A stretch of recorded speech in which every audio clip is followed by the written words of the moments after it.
Soy el juez Gilberto Ruiz Hernández, 31º Civil de la Ciudad de México, y presento el libro El proceso y el juicio oral mercantil, tratado teórico práctico. Hola amigos, ¿cómo están? Bienvenidos a su programa FMA, el reporte de Derecho por el profesor Francisco Javier Muñoz. Hoy tenemos como invitado especial al señor juez Gilberto Ruiz Hernández, quien nos va a hacer algunos comentarios sobre su libro El proceso y el juicio oral mercantil, tratado teórico práctico. Está con nosotros el señor juez. Gracias por venir, su señoría. Es para nosotros un placer estar aquí en la Facultad de Derecho y en este símbolo emblemático de nuestra máxima casa de estudio. Usted es egresado de aquí de la Facultad de Derecho, señor juez. Usted, aparte de eso, ha dado clases aquí, ha dado clases en otras escuelas. Coméntenos qué lo motivó a escribir un trabajo tan interesante. Bueno, antes que nada, buenas tardes. Y también me disculpo porque ando un poco enfermo de la garganta, pero pues aquí con el gusto de acompañarlos y pues charlar brevemente sobre estos aspectos que me parecen interesantes y creo que son interesantes. En primer lugar, que quiero pues recalcar que para mí es un orgullo que este libro, que esta obra haya salido a la luz, porque no nada más se trata de un libro más que haya salido, porque lo recomendó la Suprema Corte de Justicia de la Nación a un mes de que lo presenté aquí en nuestra facultad. También está recomendado por el Instituto Federal de Defensoría Pública, que es del Poder Judicial Federal. Entonces vemos que ha tenido una gran repercusión, pues por lo novedoso del tema y además por el contenido, que pues he recibido comentarios muy pues halagadores para mí, en el sentido de que es un libro de cabecera, así me lo han dicho muchas personas, tanto jueces, magistrados, abogados, etcétera, estudiantes también. Entonces, pues bajo esos aspectos, la motivación que tuve para escribirlo fue que un día salí a dar unas pláticas a un estado, creo que si mal no recuerdo fue a Colima, y vi, ella estaba a punto de entrar en boga, vigencia, el juicio oral mercantil. Había mucho desconocimiento, había incertidumbre de los juzgadores, del personal de los juzgados, de que cómo iba a ser este procedimiento. Entonces después fui a otro lado también, ya no lo recuerdo, también tenía la misma inquietud, vamos a decirle. Entonces eso fue lo que me motivó a escribirlo, porque lo que consideré pues dar un instrumento de ayuda, ¿verdad? De ayuda para los jueces, para los litigantes, para los estudiantes, de este no tan novedoso juicio oral mercantil, que pues ya investigando, ya viendo todos los aspectos de su génesis, de cómo surge, pues surge, no es tan novedoso. Para México sí es novedoso, pero surge en Europa a principios del siglo XX, por ahí de los años 1906, 1908 o 9, por ahí, con un diseño que le hace un autor procesalista italiano, Giuseppe Giovenda. Entonces, este autor en dos obras hace un diseño, una estructura, el juicio oral mercantil, con ciertos principios que son básicamente los que siguen nuestro juicio oral mercantil acá en México. También esta estructura la toma el legislador acá en nuestro país para plasmarla en el Código de Comercio, que es en donde se regula este procedimiento. Y pues ese es en sí lo que me motivó a escribir sobre esta obra.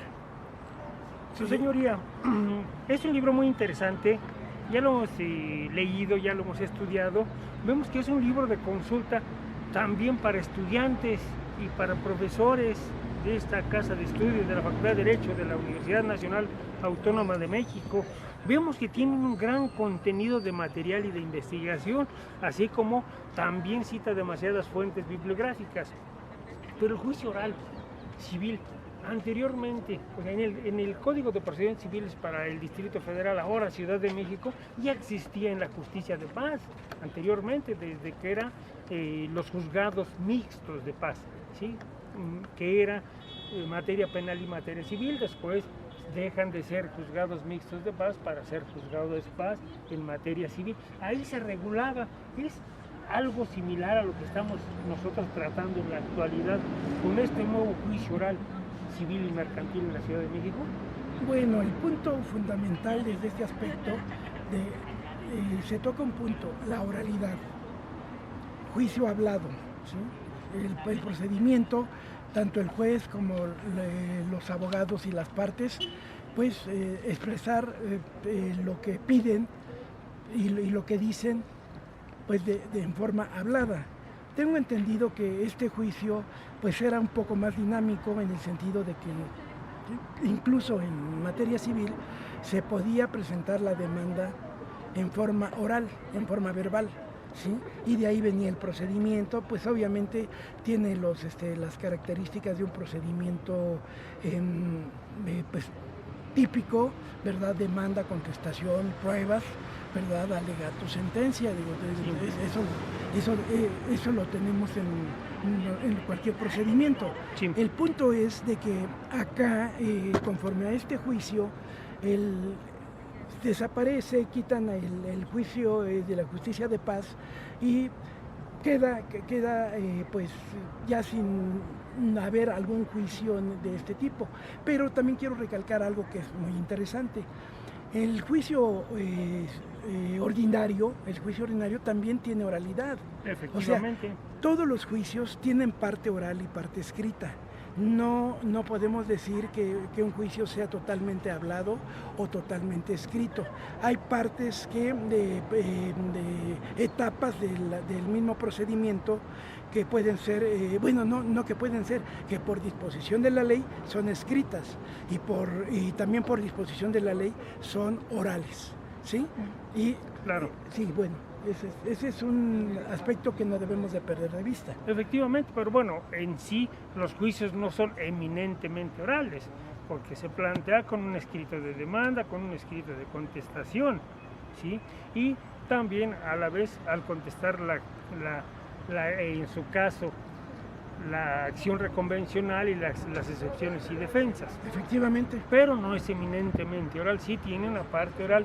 Pero bueno, lo que se busca con estos nuevos procedimientos o con este nuevo procedimiento del juicio oral es la economía procesal. La economía procesal, si usted así lo confirma, ¿por qué? Porque los otros juicios, el juicio ordinario, como usted lo menciona, bueno, pues hay que agotar todas las etapas, demanda, contestación, excepciones y defensas, reconvención, audiencia previa y de conciliación.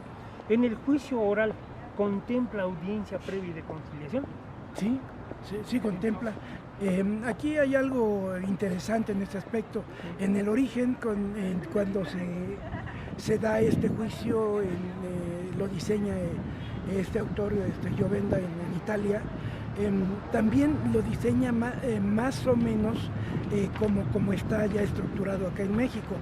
Pero cuando llega acá a México, ¿qué es lo que hace el legislador? Le agrega la audiencia preliminar, que en el proceso ordinario civil es la audiencia previa de conciliación, ¿sí? Ese es uno de los aspectos. También le hace la innovación del registro por medios electrónicos. Esto es de que ya las actuaciones que son habladas, que se desarrollan oralmente, se quedan registradas en videograbación. En videograbación, ¿sí? Y con imagen, sí, con sonido, para que y hacen prueba plena. Por disposición de la ley. Entonces esas son las innovaciones que le incorpora el legislador al procedimiento oral acá en México, ¿sí? Que de origen no lo tenía de esa manera.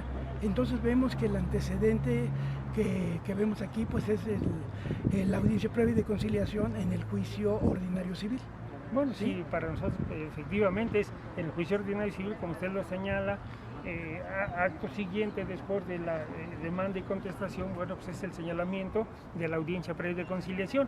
Acá usted nos dice que es otra audiencia. Bueno, y la innovación aquí son los medios electrónicos, la tecnología aplicada, bueno, o más bien como herramienta para llevar un registro magnético, sí, un registro magnetofónico, así es. Sí, así es. Video y grabación, donde quedan registradas las actuaciones de las partes. Efectivamente, ¿sí? Así es. ¿Cómo opera? A ver, estamos en la sala de juicio oral, ¿sí? Y llegamos las partes, actora y demandada, ¿sí? Entra el juez, se pide silencio, que se apaguen los aparatos de intercomunicación, y después, ¿qué pasa? Bueno, de entrada, el juez, de acuerdo al protocolo que ya está acordado para ese efecto, pues se presenta, ¿verdad? Se presenta quiénes son los que van a intervenir en la audiencia, ¿verdad? Sí. Se abre la audiencia, sí. Quiénes están presentes, se hace lo que podemos decir la lista de asistencia, ¿verdad? Sí, se da razón, sí. con las identificaciones, y enseguida pues se va a señalar cuáles son las actuaciones, cuál es el motivo de la audiencia y lo que se va a hacer, y las actuaciones o las actuaciones que se van a realizar para esos efectos. Si es la audiencia preliminar, ¿verdad? Pues vemos que esta tiene como finalidad la celebración de un convenio, que eso es lo fundamental. Donde se exhorta a las partes. Que lo que se exhorta a las partes para que lleguen a un arreglo conciliatorio y así puedan terminar la controversia que existe entre ellas, ¿verdad? Y también tiene otras finalidades, no nada más esa, pero esa es una de los aspectos fundamentales del juicio oral, porque ahí lo que se busca es que las partes lleguen a ese arreglo que les evitaría ya el juicio, ¿sí? Y ya que incluso que ya si llegan a ese arreglo se va a realizar mediante un convenio transaccional, y el juez, pues, si procede, ¿verdad? Si lo califica de legal, pues lo va a elevar a cosa juzgada, ¿verdad? Lo va a autorizar, claro. Sí. Y a elevar a cosa juzgada, entonces ya adquirirá la categoría de sentencia. Hay dos puntos que quiero comentarle y también preguntarle. Es su opinión respecto a que el futuro de las controversias es la mediación. Que en los países más avanzados la mediación se antepone al conflicto. Esa es una.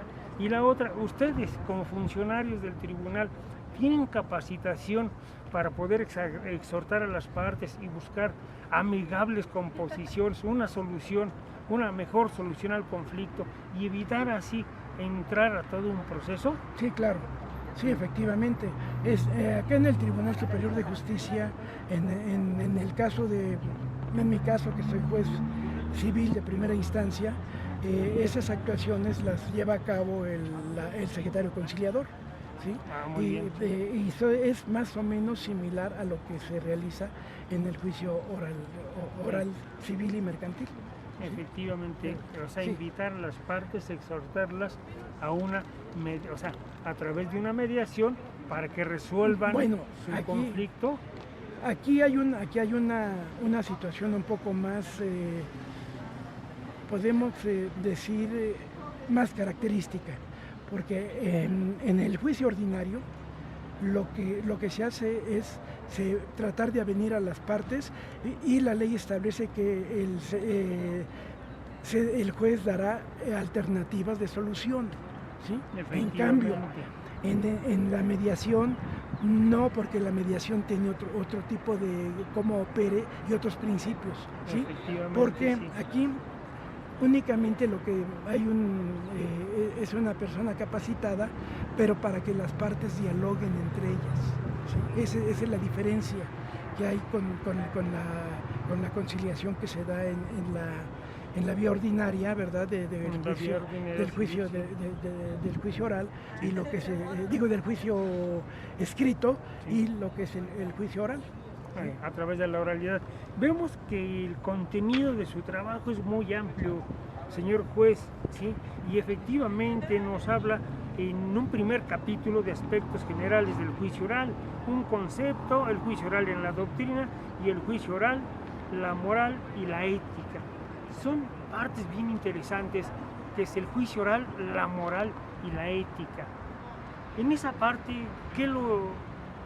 ¿cuál fue su inquietud? ¿Qué lo invita a escribir sobre dos puntos que pueden ser muy criticables, moral y ética en un tribunal?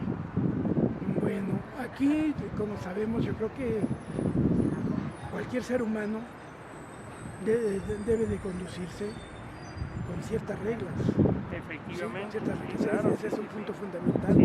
Ya, independientemente de que sea juzgador, pueden ser las partes, pueden ser los abogados o cualquier ser humano, tenemos que conducirnos con ese tipo de reglas que nos da la moral, que son las reglas de conducirse de acuerdo a las reglas de la bondad y de lo que podemos llamarlo como una buena persona.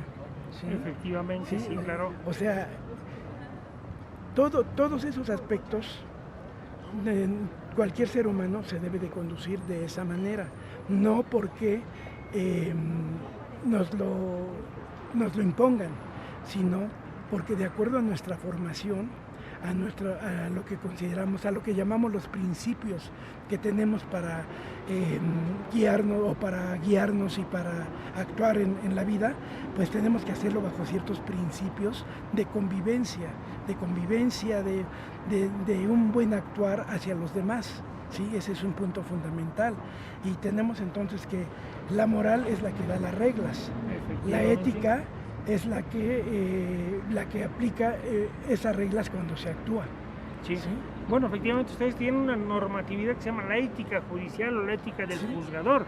Sí, efectivamente, donde ustedes, bueno, como en su actuar cotidiano, en su actuar de todos los días, bueno, deben de ser imparciales con respeto hacia las partes y procurando, ¿sí?, siempre un equilibrio procesal. La igualdad, sí. La igualdad en las partes, lo que para nosotros técnicamente sería un equilibrio procesal. Posteriormente nos habla en un capítulo 2, proceso y procedimiento, el acto procesal y las etapas procesales. Bueno, efectivamente, a diferencia de la ordinaria, de la vía ordinaria, usted nos señala, bueno, que efectivamente en la audiencia preliminar, ¿sí?, bueno, se depura también el procedimiento, ¿sí?, ¿cómo lo podemos decir?, ¿sí?, se conviene sobre las pruebas que serán materia de desahogo. Sí, exacto. Y, bueno, en algún momento, a quien estimo mucho, ya no vive con nosotros, el maestro Héctor Molina González, hablaba de pruebas pertinentes y pruebas impertinentes. Sí. Pruebas que benefician al proceso y pruebas que lo enervan o lo enturbian o lo hacen más tardío. Esa parte es bien interesante, es muy técnica, yo creo que es demasiado técnica, pero sí me gustaría, su señoría, que nos explicara un poquito, ¿sí?, cómo funciona, cómo opera, o sea, la depuración del proceso, porque es una etapa excesivamente técnica, es trabajo del juzgador revisar todos los elementos que se han planteado en la demanda y en la contestación. Sí, claro. Sí, esta audiencia preliminar, pues ya vimos en primer lugar, pues es buscar el arreglo entre las partes, pero también se va a ver a resolver si hay excepciones de tipo procesal, lo que le llamamos las dilatorias. Las dilatorias. Sí. Entonces, ahí es en donde se van a resolver ese tipo de excepciones, sí, que es lo que implica la depuración del procedimiento. Sí. También se va a ver qué pruebas son pertinentes, sí, o impertinentes. ¿Qué es la pertinencia? Que se relacionen con los hechos controvertidos. A eso se refiere la pertinencia de la prueba. Sí. ¿Sí? De que tengan relación con los hechos que son materia de litis, porque si ya son hechos aceptados por las partes, pues ya no tiene caso que haya prueba para probar algo que ya fue aceptado por ambas partes. Entonces, esas pruebas son las que quedan ya fuera, aunque están ofrecidas, ¿verdad? Sí. Pero esa es otra de las finalidades Ya no de la audiencia preliminar. O sea, ya no tiene razón de Ya no tiene desahogar razón. pruebas, ¿sí?, sobre lo Serían que ya ociosas. está confirmado. Sí, efectivamente. Serían ociosas, Pruebas ociosas. aparte de eso, de que pues nada más únicamente provocarían una dilación en el procedimiento, y lo que se trata es, si se busca también que este procedimiento sea ágil, sea, podemos decirlo, de una manera veloz, pues hasta podemos decir, Claro, ¿verdad? sí. Ágil, que sea, que se quiten todos los aspectos de trámites que puedan llevarlo a que se retrase. O sea, una economía procesal. La economía procesal. Sí, que en un menor tiempo, en un menor número de actos procesales, se resuelva lo que se resuelve en el juicio ordinario. La diferencia también que usted nos puede señalar es que en el juicio ordinario se plantea la demanda, y en el escrito inicial de demanda, en un juicio oral, se adjuntan o se anuncian las pruebas, se mencionan las pruebas. ¿Sí? No, ya por disposición de la ley se deben de ofrecer pruebas en los escritos iniciales. Sí.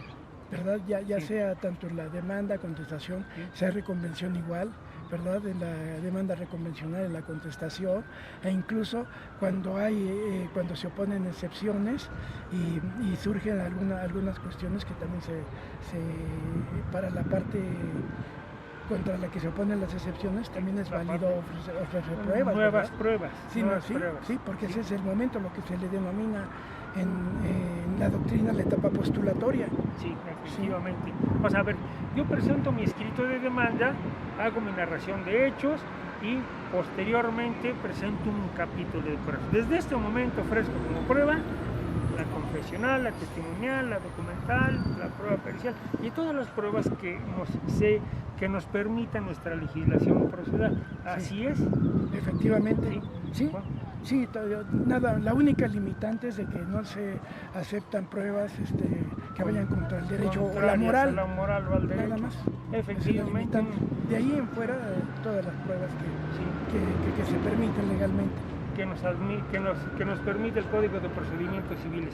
Bueno, Efectivamente. hecho esto, entonces me admite la demanda y corríjame por favor, señor juez. Entonces, presento mi escrito de demanda y ¿cuál es la resolución? La primera resolución que puede dictar, o sea, ¿cuál es la primera resolución que puede dictar respecto a un escrito inicial de demanda? Bueno, si la demanda reúne todos los requisitos de ley y van agregados los documentos que también se señalan en la misma demanda y de acuerdo a la ley como son las pruebas, si es si la parte está promoviendo por representante, pues el documento que acredite esa representación, etcétera, ¿sí? Entonces, lo primero que va a analizar el juzgador, ¿cuál es? El punto fundamental. Si es competente. Claro, la competencia. ¿Verdad? Si es competente, Efectivamente. si la demanda está correctamente elaborada, si lleva todos los documentos, ¿verdad? Porque de no ser así, en dado caso de que si la demanda sea irregular, Sí. ¿verdad? O falten documentos, va a prevenir a la parte actora para que subsane esas deficiencias. O sea, entonces queremos entender que primero es un autoadmisorio si cumple con los requisitos. Si cumple, de ley. sí, sería admisorio. Si cumple con los requisitos. Y si no cumple, ¿Sí? sería Si no, una prevención. Sería una prevención. ¿Sí? Y en ¿verdad? el caso extremo sería un desechamiento. Claro, si hay alguna cuestión de que, por ejemplo, como lo mencioné, si el juez no es competente, pues él mismo se declara incompetente, claro, y la desecha. Y en su caso. la tendrá que desechar, ¿verdad? Porque estaría actuando sin facultades Claro, legales. efectivamente. Bueno, hemos visto en el ejercicio de la profesión que efectivamente la desecha, pero mi pregunta va encaminada y queriendo abusar de la economía procesal y de la inercia que lleva. Si ustedes tienen facultades para remitirla o turnarla al juez competente, si la desechan lisa y llanamente o la encaminan o la returnan. No, Yo creo que aquí lo práctico y lo que se hace es en el sentido de que se pone a disposición de las partes los documentos que presentó, porque obviamente la demanda es la que se queda para integrar el expediente. Sí, ¿verdad? efectivamente. Lo que se le devuelve son los... O sea, se desecha y se le devuelven se sus les- originales. Efectivamente. Muy bien, señor. Pues, Sí. sí.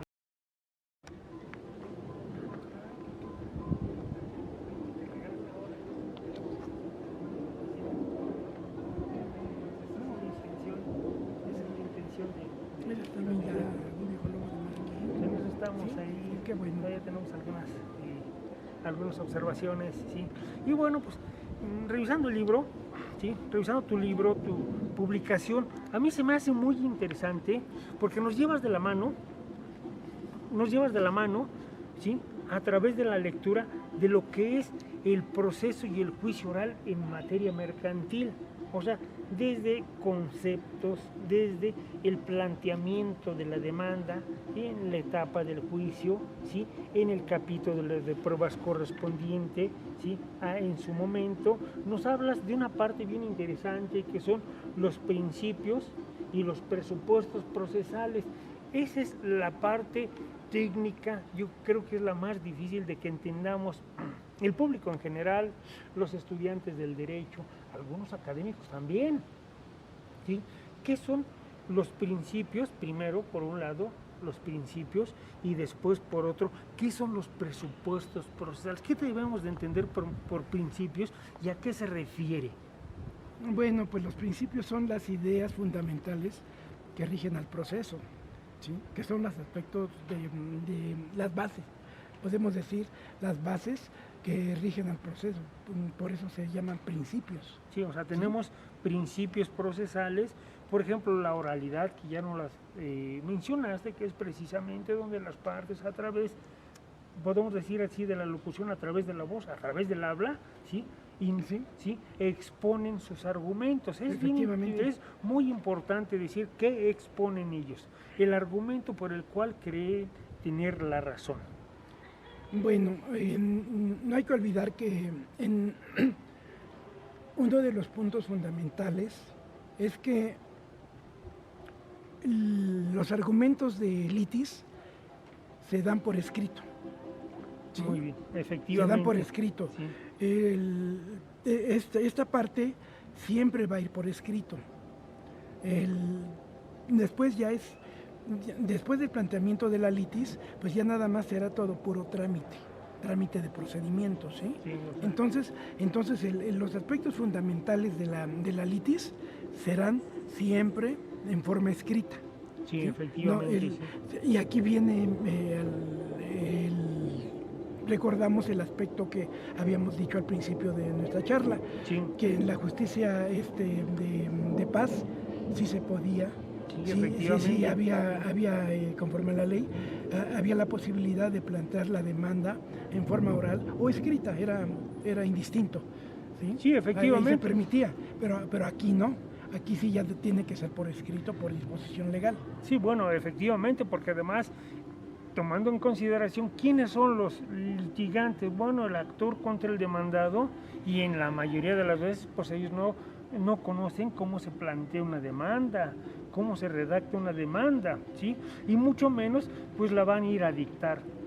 Hemos visto, es una observación que hago, hemos visto que, por ejemplo, van las señoras a reclamar alimentos y es a través de un mecanismo que les facilita el tribunal. Es así, o sea, ellos van y hacen su demanda de guardia y custodia y de alimentos. Y el tribunal pues intercede por eso. Pero bueno, ahí les están tomando su declaración, se les está escuchando y quien realmente plantea la demanda, bueno, pues es el empleado, el servidor público que hace un planteamiento de la demanda por escrito. Claro. Y bueno, pues nos lo dicen, ¿es a través de demanda o es a través de la solicitud que hacen al tribunal? ¿Cómo le llaman? ¿Sí? ¿En qué aspecto? En que el tribunal les facilita personal para que ellos les redacten la demanda y Bueno, lo representan.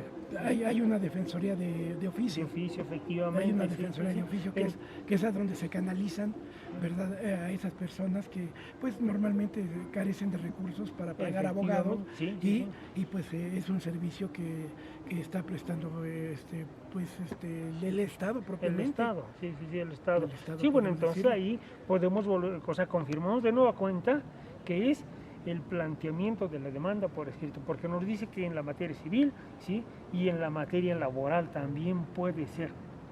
Pero bueno, pues los trabajadores, retomamos la idea, también son desconocedores de cómo se plantea una demanda laboral. Sí, se requiere el letrado, ¿verdad? Sí. Que sabe de esto para conocimiento. poder hacer un buen planteamiento. Efectivamente. Porque lo pueden hacer las partes, pero muchas veces yo en la práctica he visto que luego cuando una parte que desconoce pues estos aspectos jurídicos, pues sus planteamientos son muy deficientes y pues para que se puedan obtener el éxito que esperan, pues es difícil porque por lo mismo, por este desconocimiento, ¿no? Entonces siempre es recomendable que lo haga un profesional.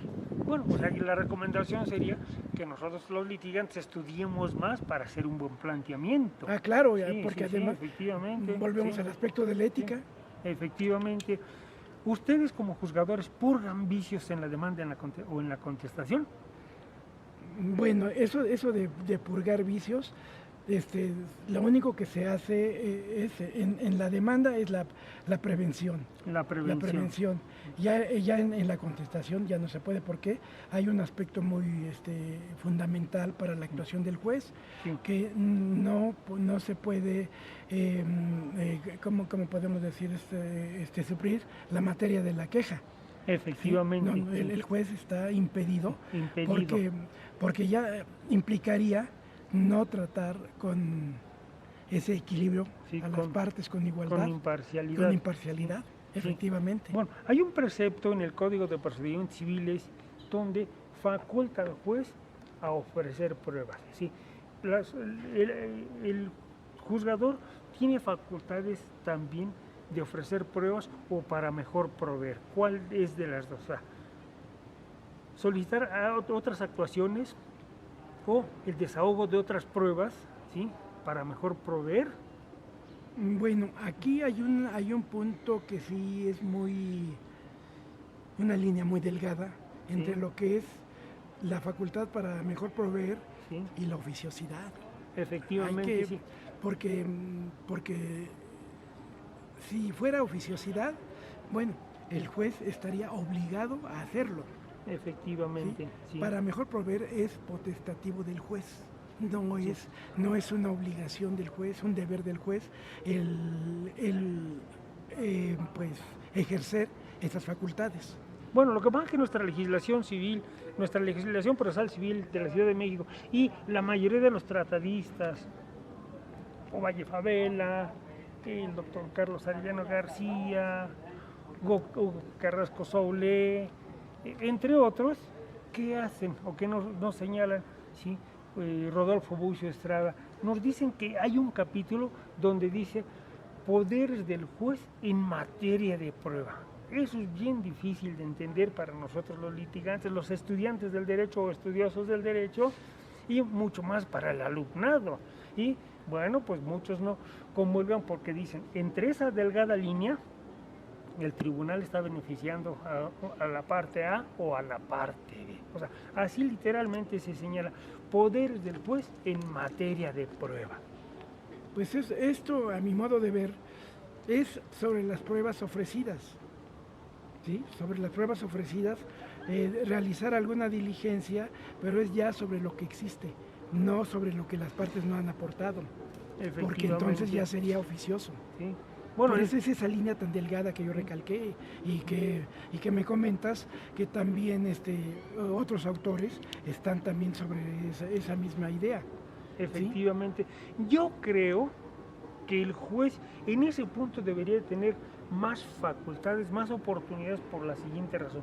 En la búsqueda de la verdad histórica hemos encontrado en algunas audiencias que el juzgador interroga a preguntas del juzgado, ¿sí? Y yo no creo que esté beneficiando a una u otra parte. Simplemente es en la búsqueda de la verdad histórica y ahí ese interrogatorio, bueno, lo que busca es resolver un planteamiento, ¿sí? Resolver una litis, sí, llegar un a la verdad. conflicto, llegar a la verdad, que la verdad histórica pocas veces se llega a saber, porque bueno, pues resuelven sobre lo que tienen en la mesa. Es que ese es el punto, también es muy importante esto, porque la verdad que el juez tiene que desentrañar es lo que consta en las actuaciones, lo que las partes le quieren decir, ¿sí? Porque no se puede salir de ahí. Claro. ¿Sí? Entonces, ¿cuál es esa verdad histórica entonces? Es sobre lo que las partes le plantean, no puede ir más allá. Bueno, aquí hay un punto bien interesante, muy importante, que el público, el foro, quienes acudimos a los tribunales, ¿sí? Como postulantes, como testigos, como partes, como auditorio en general, como terceros, entendemos o vemos, ¿sí? Que es si el juzgador tiene facultades, bueno, más bien si el juzgador tiene un aspecto psicológico, parte de un aspecto psicológico para saber cuando las partes dicen la verdad o dicen mentiras. Si ustedes aplican, vamos a decir, esa intuición, ese raciocinio, esa experiencia, porque más que nada es la experiencia por el largo camino de todos los años que han impartido asuntos. Y lo dicen literalmente, bueno, en privado, ¿sí? Ya saben cuando una parte dice la verdad o dice mentiras. ¿Qué hay de cierto ahí? Bueno, no olvidemos que es una carga procesal que el que afirma debe probar. Efectivamente. Entonces, todo lo que digan las partes, ¿verdad? Que sea materia de hecho, debe ser probado por quien lo alega, ¿sí? Claro, por quien lo sí, alega, sí, porque si no lo prueba, pues simplemente el juez no lo va a tomar en cuenta. No lo va a tomar. Sí, la carga de la prueba. O los probandi, efectivamente. Sí, es una carga. Pero bueno, la mayoría de las personas no sabemos qué es carga. A mí si me dicen carga es como si llevara un costal, ¿sí? En la espalda y fuera pesado, ¿sí? O sea, técnicamente, o sea, una interpretación, si decimos una interpretación armónica, técnicamente se deja a las partes la carga de probar su afirmación. Efectivamente. ¿Sí? O sea, esto es concepto. ¿Sí? Bueno, la carga es una conducta que la ley impone a las partes. O sea, una conducta en su beneficio. Sí, efectivamente. Bueno, también puede ser en su perjuicio, ¿no? ¿Por qué? Porque si yo al confesar reconozco el adeudo, bueno, hay un principio que ustedes aplican a confesión expresa, relevo de prueba. Pero otra vez, es una carga que se impone a las partes. Por eso es que vamos esa carga es para las dos partes, ¿sí? El concepto fundamental de la carga es esa, ¿no? De que es una conducta, es un hacer que la ley impone a la parte que quiere beneficiarse con realizar esa conducta. O sea, comprobar con acreditar su dicho. Sí, efectivamente. O sea, ¿cuál es en este caso la carga de la prueba? Bueno, si yo quiero tener éxitos y ganar el juicio, si soy parte actora o parte demandada, en dado caso que me estoy defendiendo, tengo que probar los hechos en que se basa mi ataque con la demanda, o bien probar los hechos en que estoy controvirtiendo los que a su vez me imputa la parte actora, yo como parte demandada. O sea, los hechos constitutivos de la pretensión, dice don Exactamente, sí. Alfonso Corona Tapia, ¿sí? Que es la causa petendi, o sea, la causa de pedir, ¿sí? Entonces esa es la que usted, señor juez, afirma, debo probar. Obviamente lo que se debe de probar son los hechos en que se apoya, en que descansa, ¿sí? Entonces, igualmente esto sucede con las excepciones. ¿Por qué? Porque aquí viene un aspecto de la contestación de demanda que establece que cuando la parte demandada contesta puede oponer excepciones y defensas.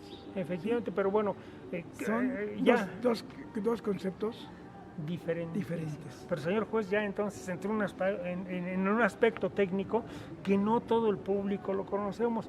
¿Qué es una excepción y qué es una defensa? Perdón que le pregunte así, pero bueno, pues el auditorio, ¿sí?, que nos observa, que nos escucha, que consulta nuestros programas, sí se van a preguntar, bueno, dijo dos palabras técnicas, sí entiendo, por ejemplo, que es una defensa, ¿sí? O sea, la gente entendemos que es defenderme, pero bueno, estos dos términos conjugados en materia procesal, ¿qué es una excepción y qué es una defensa? ¿Y para qué sirve una y para qué me sirve la otra?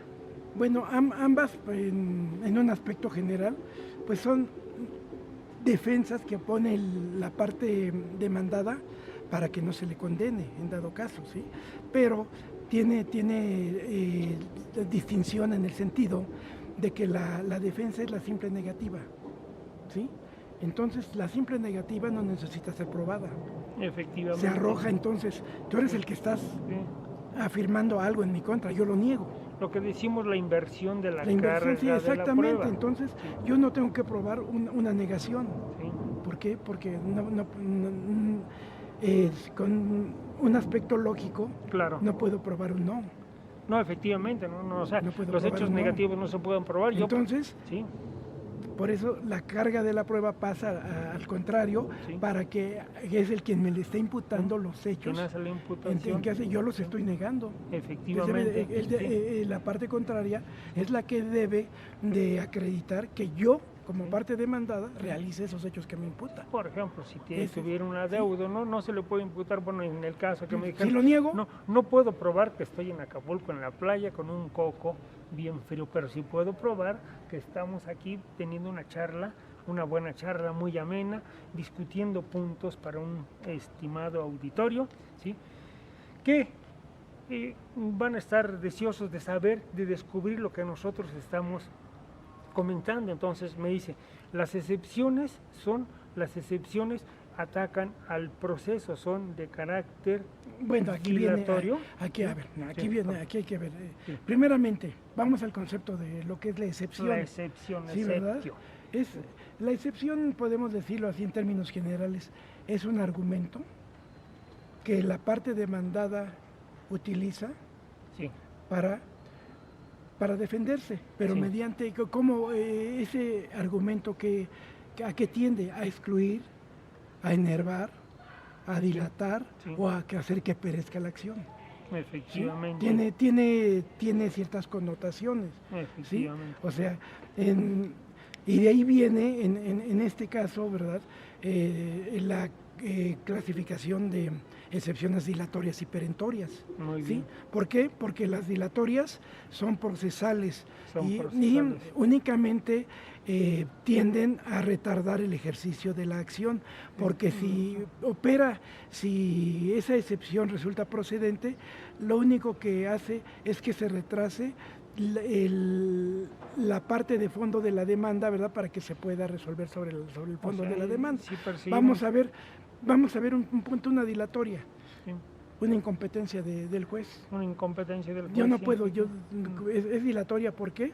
Porque la acción no perece, simplemente si me la presentaron a mí como juez de primera instancia, pero resulta que el que debe conocer de ese asunto es uno de oralidad, sí, bueno, yo no puedo conocer, entonces yo no voy a resolver ya ese punto. Claro. Va a tener que ir ante ese juez a plantear esa demanda.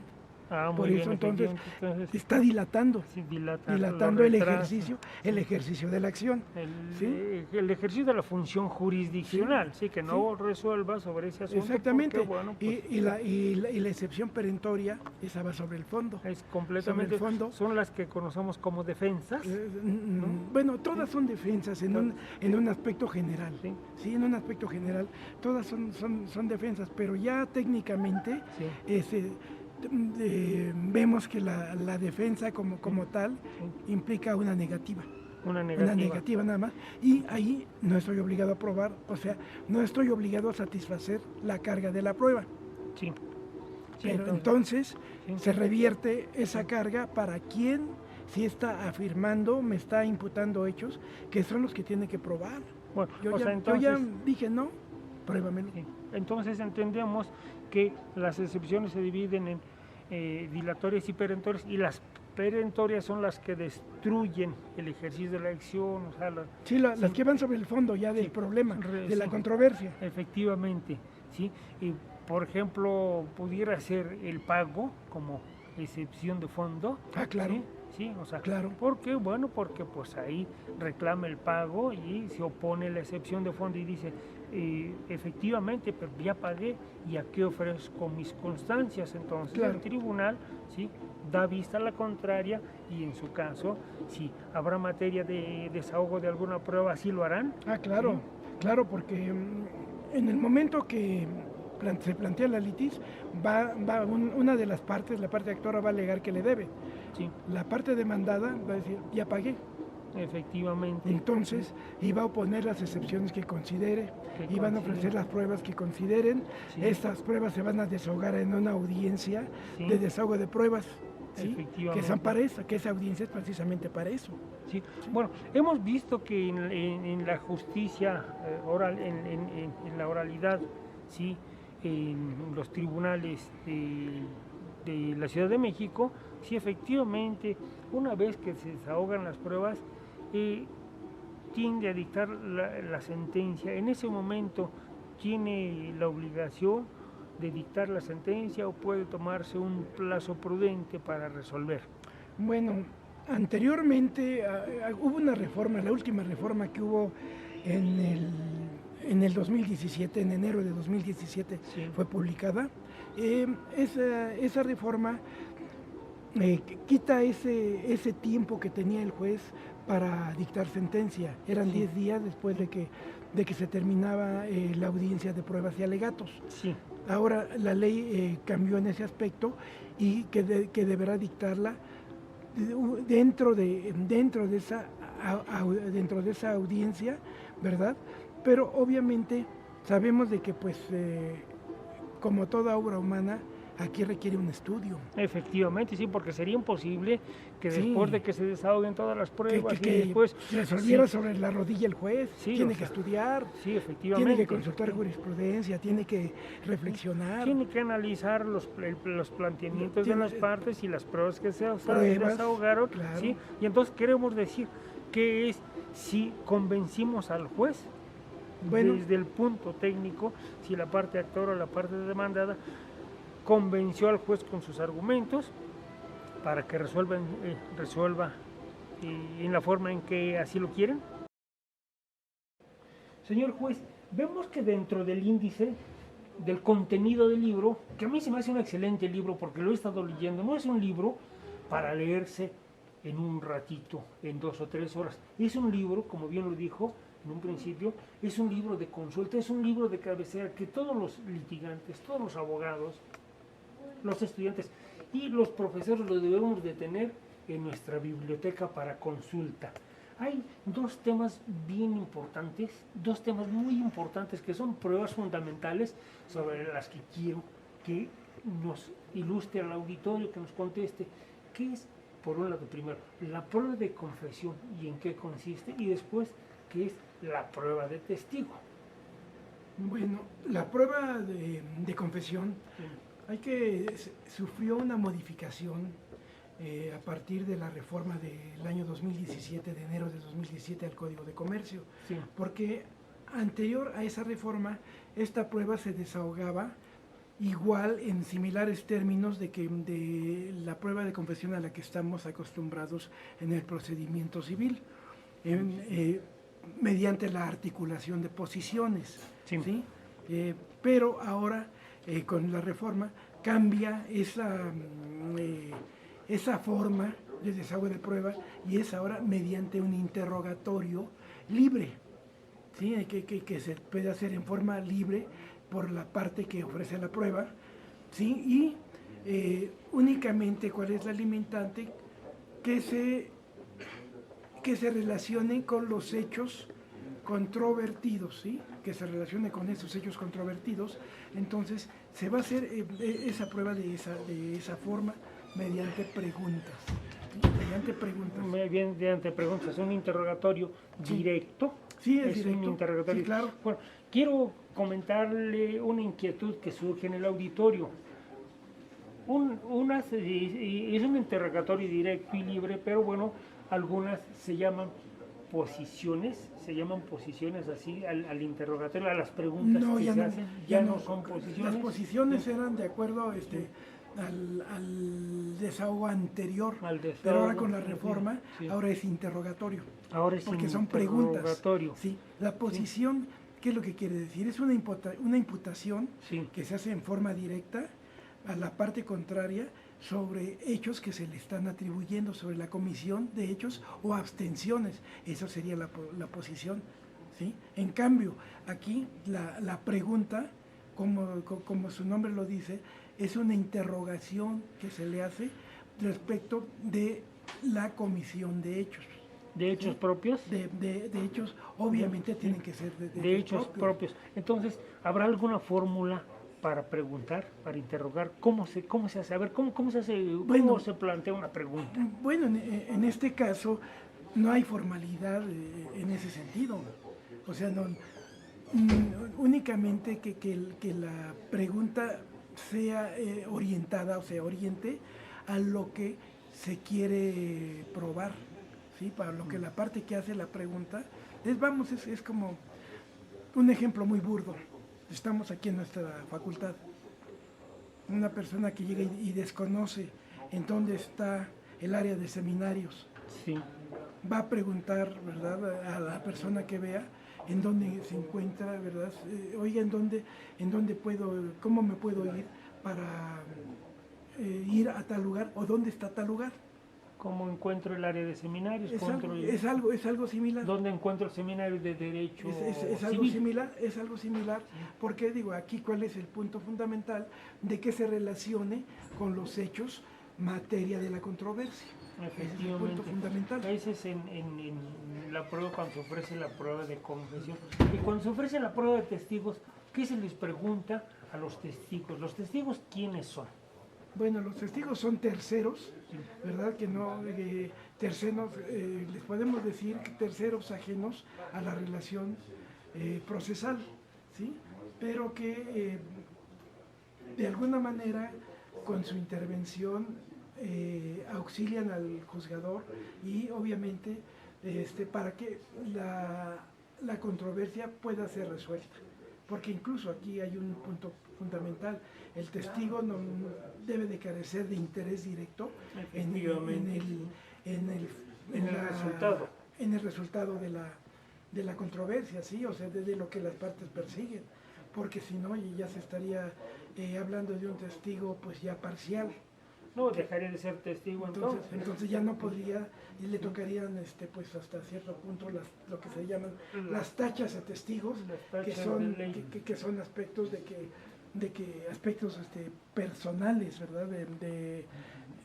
Con relación a las partes, alguna situación que le coloque en una situación de que su dicho no sea eficaz para tomarse como prueba. Que su testimonio no sea idóneo, que le perjudique, que le beneficie o tenga algún interés. Sí, que sobre todo que tenga un interés, ¿no? Entonces ahí ya no sería imparcial, entonces ya no podía ser testigo. Qué interesante, señor juez, qué interesante abrevar a este trabajo, a este libro que tuvo bien usted a escribir, que quiero pensar cuánto tiempo tardó en escribirlo, cuánto tiempo tardó en prepararlo. Pues aproximadamente 2 años y medio o un poco más, quizá. 2 años y medio de dedicarle tiempo. Y jornadas hasta de 72 horas escribiendo. Sí, efectivamente, porque pues hacer un trabajo, escribir un libro no es sencillo, y menos en el medio donde usted está, que es muy criticable, en uno u otro sentido, pero las críticas, ¿sí? Nos favorecen, las críticas nos hacen corregir veces errores. Veo también que dentro del contenido tiene una amplia consulta de bibliografía de autores nacionales y autores extranjeros. un autor nacional que más le haya llamado la atención y después un autor extranjero. Bueno, pues hay varios, ¿no?, que me han llamado la atención, pero pues por eso tenemos aquí a nuestro querido maestro, don Cipriano Gómez Lara. Efectivamente. Sí, don Cipriano Gómez Lara, el maestro Ovalle Favela, ¿verdad? Don Pepe Ovalle Favela, así les decía el doctor Cipriano Gómez Lara. Sí, que también consulté sus libros, de Briceño Sierra. Don Humberto Briceño Sierra, que ya no vive, que tiene toda una trayectoria. Efectivamente. ¿Sí? Y que, lo digo así, no hay procesalista que escriba que no lo cite. O sea, todos los procesalistas que escriben lo citan como fuente bibliográfica. Sí, pues es muy vasto en su exposición, en su argumentación, en sus obras. Efectivamente. Y mencionó a un autor italiano, Giuseppe Chiavenda. Sí, efectivamente. Sí. Él es propiamente la base de este libro, se puede decir. ¿Por qué? Muy bien.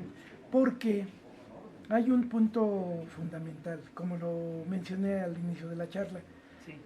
que él es el que diseña el juicio oral. Ay, qué interesante. Él es el que lo diseña. Sí. Ahora, yo dentro de la investigación que realicé, no encontré ninguna definición de lo que es el juicio oral en sí. Encontré de proceso, encontré de juicio, pero no de juicio oral así ya específicamente. Entonces en mi obra yo inicio con una definición muy mía Sí. de lo que es el juicio oral. Muy Y bien. conforme a la doctrina en términos generales. Me voy a permitir leerla para que, Claro que sí, para que veamos. Nos gustaría que le dedique estas palabras al auditorio. Por favor, señor juez, que estas palabras, ¿sí?, del concepto o la definición que usted da de juicio oral, ¿sí?, se la dedique a nuestro auditorio. Sí, claro, con cariño para este selecto auditorio, ¿verdad? Y pues agradeciéndoles de que nos estén viendo, nos estén escuchando, y pues creo que les está formando una idea de lo que es esto, ¿verdad? Para los que no sean conocedores del derecho y para los que sean conocedores del derecho, pues yo creo que de algo, pues, les ha ampliado esto de los conocimientos, que esta es una charla informal, digo no la podemos elevar a una categoría ya de un poco más de una clase o de conferencia, no, es una charla amena que estoy aquí con el maestro y pues con base en ello, ¿verdad? Esas preguntas que tan atinadamente me ha hecho, pues he procurado contestarlas de una manera sencilla, para no entrar en tecnicismos, entrar en situaciones de que hagan a veces inentendible pues lo que estamos diciendo, ¿verdad? Entonces esto es para todo público y con ese mismo cariño me voy a leer esa definición de lo que es el juicio oral. Concepto. El juicio oral es la controversia y decisión legítima de una causa, entendida esta como asunto que se ventila contradictoriamente entre partes, ante y por el juez competente, cuyo trámite es de naturaleza mixta, pues se desarrolla por escrito en su fase postulatoria, también llamada expositiva, en la que se integra la litis, y en la etapa conclusiva, conocida también como del juicio, en donde el juez pronuncia la sentencia del fondo, y oralmente, o sea, mediante la palabra hablada, en las fases probatoria, que se conoce igualmente como instructoria, y de alegatos o preconclusiva. Estas dos últimas tienen lugar en la audiencia del juicio, a la que en la práctica se le llama también audiencia de desahogo de pruebas y alegatos, o audiencia de ley. Dicha característica de oralidad es la que la doctrina ha tomado en cuenta para denominar a esta clase de proceso como juicio oral, en donde el juez dispone de amplios poderes de dirección procesal para que procure la brevedad, expeditez y prontitud en su trámite y resolución. Entonces, ¿qué tenemos aquí? Este juicio, y no nada más yo creo que todos los procedimientos acá conforme a nuestras leyes, procuran esto, ser breves, ser expeditos y que haya una impartición de justicia pronta. ¿Qué implica esto? Constitucionalmente, la justicia debe ser pronta. Que el procedimiento se apegue a los tiempos que la misma ley señala para el desahogo de las diferentes etapas, de los diferentes actos procesales que lo componen. Expeditez, que el juez evite ordenar trámites ociosos dentro del procedimiento, ¿sí? Para que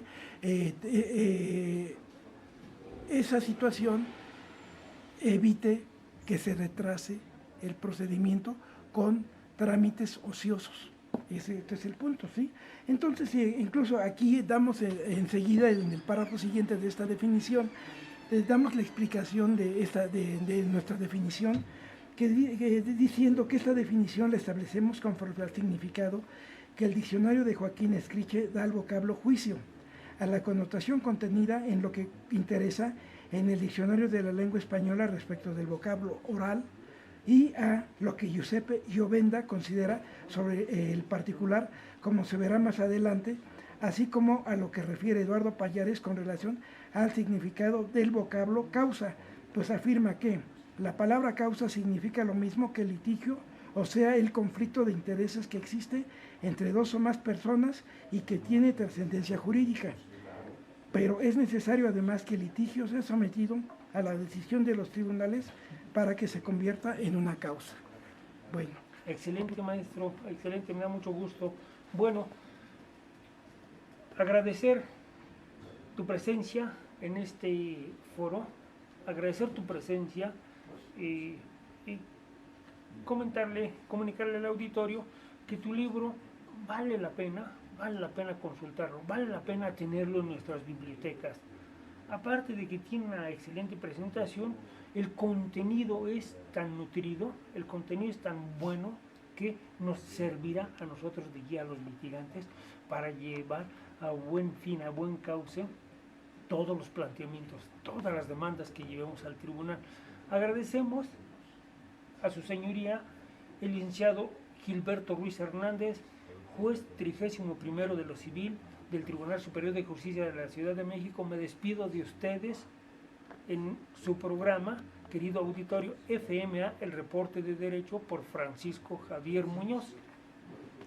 Bueno, pues muchas gracias, maestro, por estar aquí contigo charlando sobre este tema tan interesante del juicio oral, ¿verdad? Esperemos que pues haya servido de una orientación nuestra plática, nuestra charla, ¿verdad? Y pues, querido auditorio, muchas gracias por permitirme estar aquí con ustedes. Que tengan muy buena tarde. Hasta luego. Querido maestro, te agradecemos mucho, ¿sí?